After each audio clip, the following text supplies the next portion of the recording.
வார்த்தை ஏன் மாமிசமாக மாற வேண்டும்?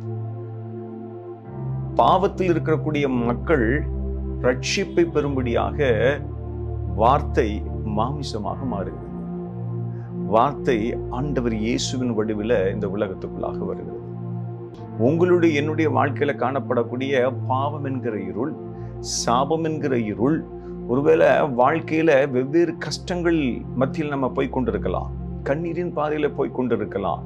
ஐயோ, வழி தெரியவில்லையே, எதிர்காலம் எப்படி இருக்கும் என்று சொல்லி தெரியவில்லையே என்று பல விதமான இருள் நம்முடைய வாழ்க்கையை கவ்விக்கொண்டிருக்கலாம். அப்படி இருளில் வாழக்கூடிய உங்களுக்கும் எனக்கும் மீட்பையும் ரட்சிப்பையும் கொடுக்கும்படியாகவே அந்த வார்த்தை மாமிசமாக மாறுகிறது. ஹல்லேலூயா. பாவிகளாகிய நம் அனைவரையும், சாபங்களுக்குள்ள மாட்டிக்கொண்டிருக்கக்கூடிய நம் அனைவரையும் மீட்டெடுக்கும்படியாக அந்த வார்த்தை இந்த உலகத்துல கிறிஸ்துவாக உருவெடுக்கிறது. அந்த வார்த்தை மாமிசமாக மாறுகிறது.